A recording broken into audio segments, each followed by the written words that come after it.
Hello everyone, welcome back to my channel, and today I'm going to be talking about all the movies I watched in September 2023, so let's just get right into it. Starting off with Megamind, when I watched this movie I was actually kind of sick and, under the weather. And this was just exactly what I needed. I've seen this movie several times before, and every time it's just a fun watch. I don't know how funny it is. I think I've mentioned this a few times, but for me, humor is not necessarily something I'm going to be looking for to make me, be dying on the floor laughing. But if it adds to the general feeling of a movie, then it works really well. And I think this is a case where it is exactly that. Megamind is just such a fun and interesting movie. All the characters are charming, and it's still very submersive, just putting a twist on the whole superhero genre. It just kind of sucks that it came out like the same year as Despicable Me, and that kind of really stunted its success right at its start. But, people have been getting more appreciation for it, and I'm happy for that because I love this movie. Now, next movie is How to Train Your Dragon 3. I'm really surprised I haven't seen this movie up until this point, just because I loved the first two movies. I watched them several times as a kid, and I don't know, just never really got around to this one. But man, it is such a great movie. It continues with, just how great the characters are in the other movies and just furthers that. Amazing animation. This is an absolute spectacle to watch. It's mind-blowing how beautiful the visuals are. And the characters, man, they're so great. And I loved how they, furthered Hiccup's character, where he needs to be able to accept change. He needs to be able to, become a leader and fill the role as chief. And I thought all that was really cool. And the whole movie is just pretty tight and just flows really well. Very good watch. Maybe the one complaint I might have is I feel like the villain could have been just a bit better. Just made some changes, maybe giving him a bit more screen time, stuff like that. But overall, this is a fantastic movie. Next up on my list, I have the first Puss in Boots movie. Now, I saw Puss in Boots: The Last Wish, a few months earlier. I didn't see it when it came out. I was kind of late to it. Saw it when it came out in digital. But I really enjoyed it, and so that made me want to come back to the first one. And I couldn't remember whether or not I had seen this movie before this. If I did, I barely remember it at all. But it was still such a joy to watch, and I had low expectations because no one really talks about it, but it was still super fun. Puss in Boots as a character is great.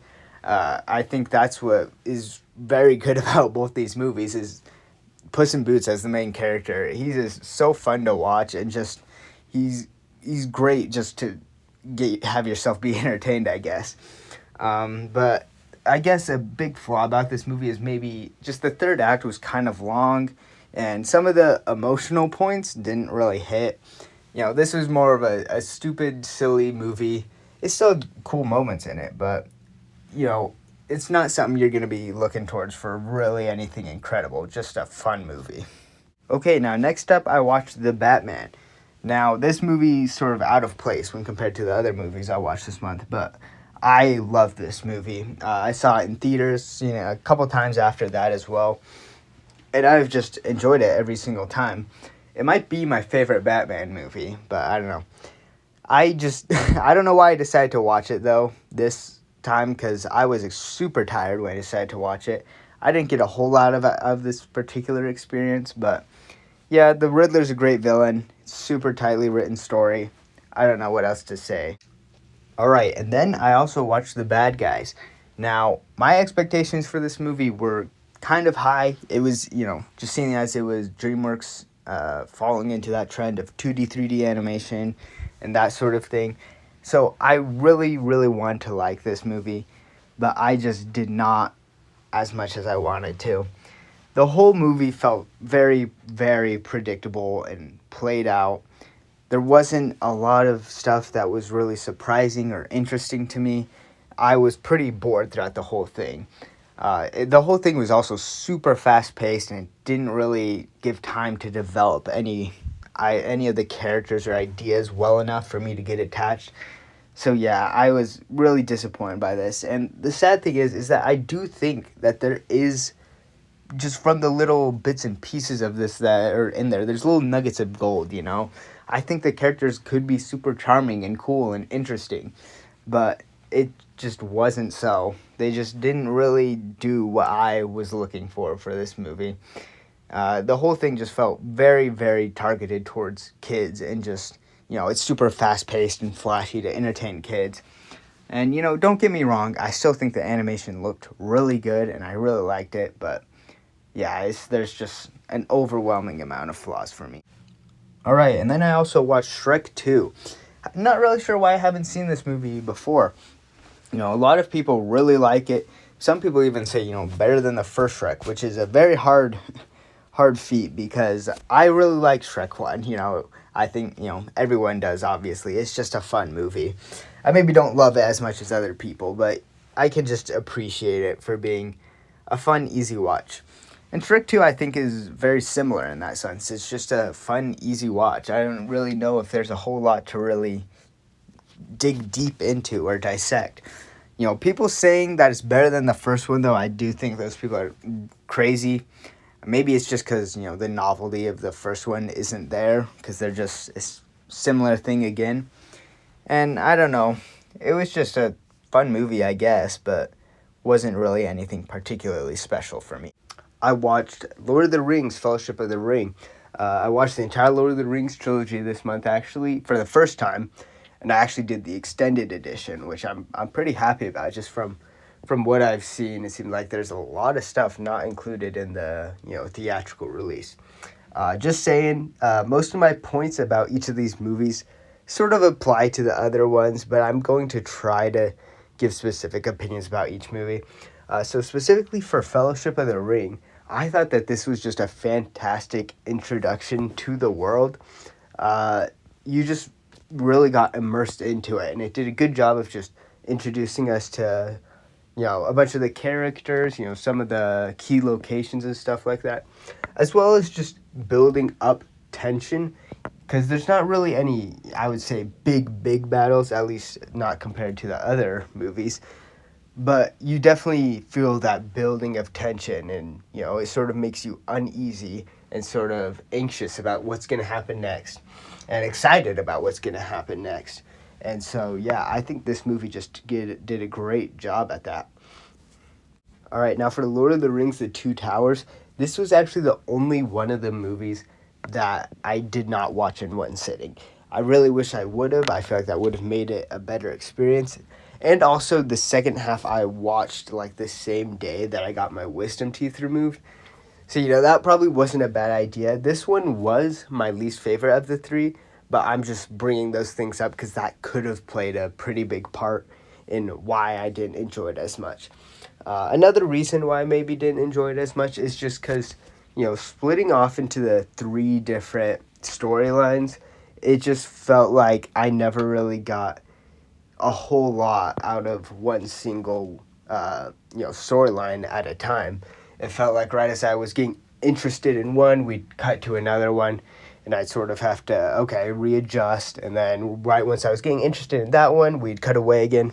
So I wasn't a huge fan of that, but I don't know. It was still a great movie. Obviously, I think the second half was especially good. And I was, even though I watched it the same day I got my wisdom teeth removed, the Helm's Deep battle, I was fully alert and awake for that, because I was so hyped for that. That is such a well done battle scene. And even the storyline with Merry and Pippin, which I wasn't as interested in. Even the conclusion of that at the end, it was very exciting. All right, now Lord of the Rings: Return of the King. This one was definitely my favorite. It's everyone's favorites. I've come to realize. It's just, and people are right. It's incredible. It stands at a whopping, 4 hours, 30 minutes, something crazy like that. But I watched it all in one sitting, kind of. I took like maybe a break in the middle, maybe a 10, 15-minute break. But this is just such a phenomenal movie. Everything about it just feels so large and so tense and so just big. And that's how it should be. It's the finale, and it really just goes off with a bang. And it feels like all the characters, which I feel like the second movie we got, a bit more attached to. We got to know them better. in this movie, it furthers that and sort of concludes it. It puts a satisfactory conclusion on pretty much all the characters, I would say. Even Merry and Pippin, which I was feeling like were some of my least favorite characters in the second one. I really liked what they did with them there, and they had some great stuff. And obviously Gandalf was great in this one, and Frodo and Sam's journey was so tense and really had that extra emotional beats that was a really nice touch to this movie. And just some of the other things that, this sort of applies to the other movies as well. But the music is incredible. Sound effects are very good. And from my understanding, I think that a lot of sound effects were added specifically for the extended edition or something like that. Like the sound effects were redone or something like that. I don't know. I might be mistaken about that. But those were very well done. And also, just the overall ending, even after all the big battles, which are incredibly done, we get the finale, the ring is finally destroyed, and then we just get a nice, like, epilogue, and it's just nice. I'm a huge fan of epilogues, and this one's just, like, maybe 20, 30 minutes long of just sort of, we just see the characters just wrapping stuff up and just going back to their, just going back to their normal lives and just seeing how they move forward with stuff, and I just think that's really nice. It's just such a good way to conclude this series. And by the end of it, I was completely satisfied. This is an amazing trilogy. Okay, so those were the movies I watched this month. Please tell me your thoughts on them in the comments. Tell me, what's your favorite DreamWorks movie? And do you think Lord of the Rings is the best trilogy of all time? Because in my opinion, it might be. I just can't think of very many trilogies. So I'd love to hear your guys' thoughts on it. And remember to save the blobfish, and I'll see you guys next time. Bye.